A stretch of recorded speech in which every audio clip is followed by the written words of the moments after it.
I am Faruk, a fresh graduate from International Relations and Translation and Interpreting, a youth leader, a volunteer, and sometimes a facilitator, sometimes a project writer, depends.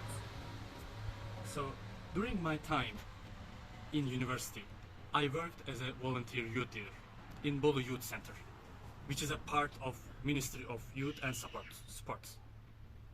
So after I proved my work and my confidence in volunteering, I was sent to Bosnia and Herzegovina for 2 months.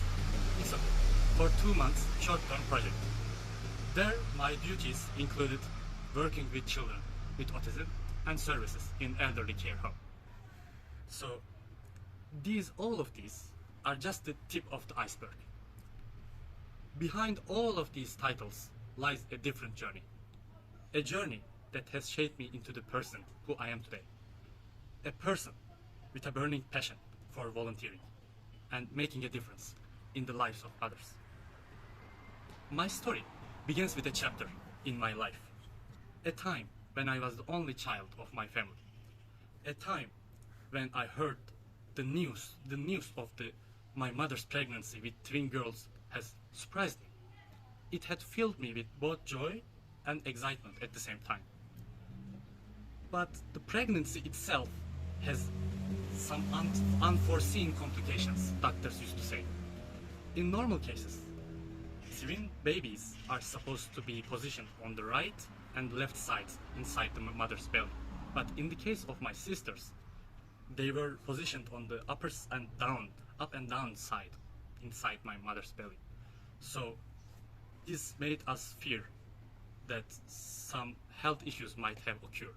So I was really having concerns over my mother's health, and I was also being afraid of losing my sisters and about the well-being of my unborn siblings. So as fate would have it, my sisters, we were expecting that. My sisters were born prematurely, and my sister had born as a heart patient, cross-eyed, giggly eyes, and 1 foot shorter than the other. Can you introduce yourself? My name is Faruk. As you heard, her name is Feyza. So my other sister, can you introduce yourself? My name is Beyza. Her name is Beyza. So we had the risk of losing Feyza because when my mother gave birth to her, she was on the upper side of the belly. So the amount of oxygen going into her brain was low, and this caused some problems, as I had mentioned before. She still needs to go to rehabilitation 3 days a week to get her legs better and decent walking. So during the times she was born, we had concerns of losing her because we had financial burdens on us. It was so big and enormously overwhelming. Why? Because the expenditures of operation were very costly. So we were running out of hope. We were afraid of losing her. But something different had happened. In the midst of darkness, a glimmer of light has emerged in the shape of compassion, selflessness, and volunteering. I will never forget the work of 3 persons.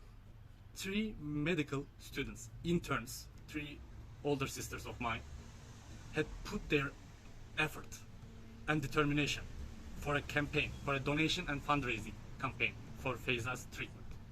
So they started a campaign on Twitter, and after a while, their efforts has touched the heart of a rich business person, a philanthropist who would later step forward to cover all of her expenses. And everything has changed in our life. After a while, as you see, babies grow up, and Also, I had a difficult childhood as well. While my mother was taking Feyza away to rehabilitation, I was taking care of, I was looking after Beyza at home 3 days a week. So what I'm trying to say is that I experienced the love of children at home. I internalized it. And I helped raise my twin sisters. I helped my mother raise my twin sisters, etc. So witnessing the power of volunteering firsthand and the impact it had on my family has planted a deep seed inside my heart. So also the legacy of these interns has found a life inside me. So as a result, I wanted to be a part of something bigger, to give back to the world and making a difference in the lives of others, especially those in need. So as I grew up, my passion for volunteering also intensified. I became a youth leader at Bolu Youth Center, where I taught English to children and provided support to people with autism and sports education. In Bosnia and Herzegovina, sometimes I changed my outfit to a clown's, and sometimes my dress has changed into a rabbit's to create happiness, to make smiles on the faces of children, on the face of elderly, on the face of humanity. So these experiences showed me the immense joy of empowering and supporting others, of being a source of strength for those who need it most. Currently, I am really excited about learning German because it will enrich myself. Why? Because currently I studied from international relations and translation and interpreting, and I know 2 languages. One of them is Turkish, other is English, and learning a German will be an invaluable asset to my life. It will enrich my portfolio and create better prospects of finding a job. I am here, I am quite focused on volunteering, and thank you for everything.